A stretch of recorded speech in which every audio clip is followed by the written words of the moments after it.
से गुजर रही मेरी आंखों के सामने ही अम्मा चली गई और मैं कुछ न कर सकी। मैंने पास के पड़ोस वालों से कह दिया है कि अहमद यहाँ नहीं है, आप ही लोग जल्द से जल्द तदफीन में मेरी मदद करें।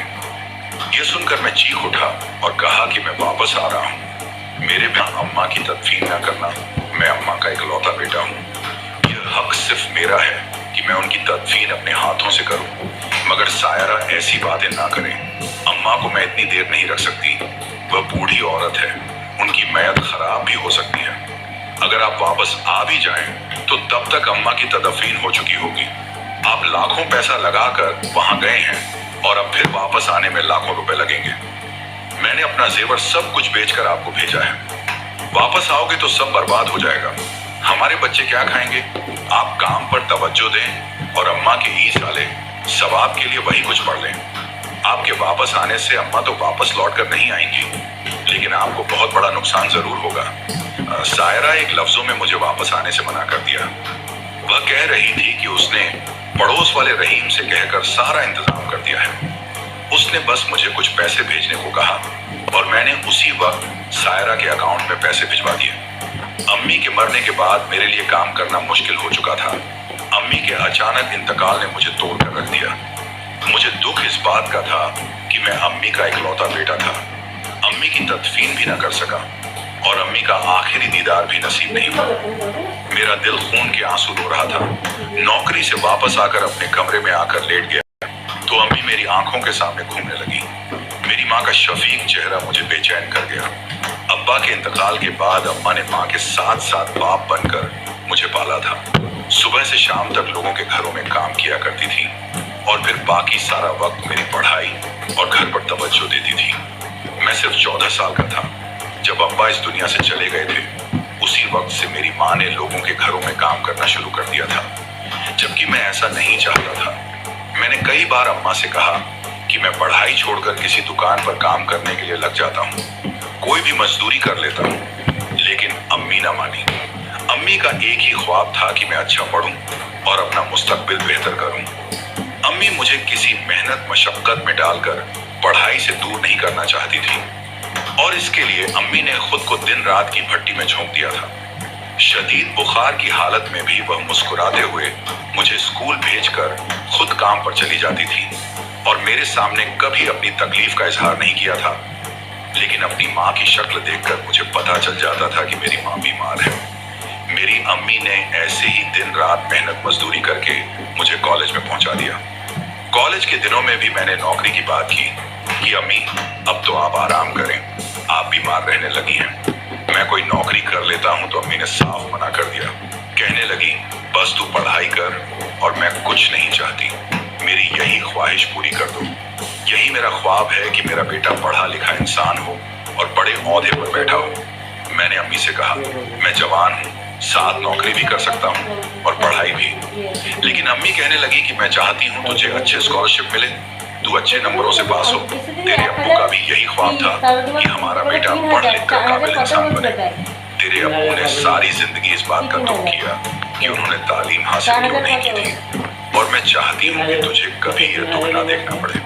मैंने अम्मी की इस बात को पल्ले से बांध लिया और खूब मेहनत करने लगा। अच्छे नंबरों से कॉलेज पास किया तो यूनिवर्सिटी में स्कॉलरशिप मिल गई। मैंने अपनी इंजीनियरिंग पूरी की और साथ नौकरी भी शुरू कर दी।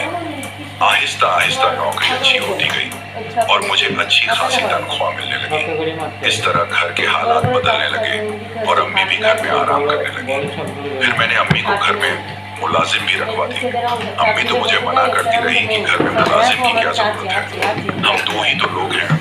लेकिन मैं चाहता था कि मेरी माँ ने सारी जिंदगी जितनी मेहनत की है अब उतना ही आराम करे। अम्मी के चेहरे पर मुझे कामयाबी देखकर जो खुशी, मैं अपनी माँ को हंसता मुस्कुराता देखना चाहता था।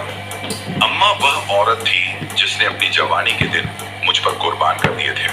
वह दूसरी शादी भी कर सकती थी, लेकिन उन्होंने मेरी खातिर शादी नहीं की और तन्हा मेहनत मजदूरी करके मुझे इस मुकाम तक पहुंचा दिया। फिर उन्हीं दिनों मेरी जिंदगी में सायरा आई।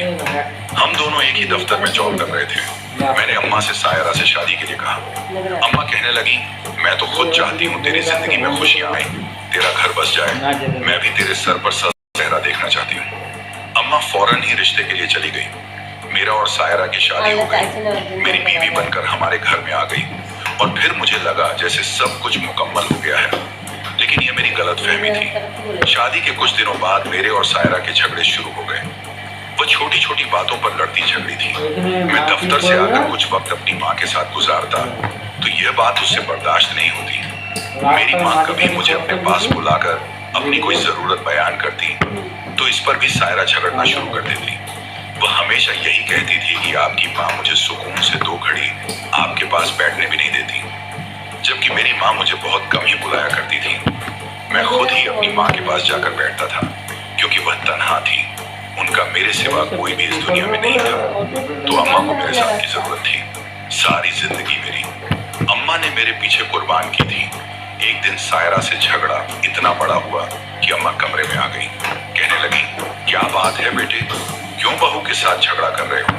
ये सुनकर सायरा कहने लगी कि यह आपकी सिखाई हुई बातें हैं जो शौहर हर बात पर मुझसे झगड़ा करता है।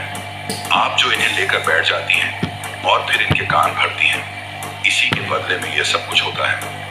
તમારા ફોનને સરળતાથી રિચાર્જ કરો। મોબાઈલ રિચાર્જ પર ક્લિક કરો, ફોન નંબર એન્ટર કરો અથવા કોન્ટેક્ટ પસંદ કરો, રિચાર્જનો પ્લાન પસંદ કરો અને તમારું કામ થઈ।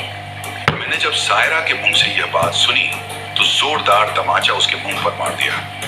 वह मेरी माँ से जिस लहजे में बात कर रही थी, मेरे लिए यह बर्दाश्त के बाहर था। मेरी इस हरकत पर अम्मा ने मुझे एक जोरदार थप्पड़ मार दिया।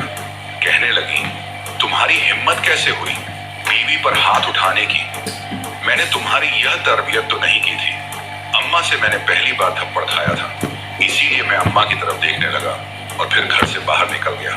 सारा दिन सड़कों पर घूमता रहा। आंखों में आंसू थे और दिल गम से भरा हुआ था। मेरी बीवी ने मेरी माँ से जो बदतमीजी की थी, वह लफ्ज मेरे कानों में गूंज रहे थे। मुझे सायरा पर इस कदर गुस्सा था कि मेरा घर वापस जाने को दिल नहीं चाह रहा था। आधी रात को वापस घर लौटा तो घर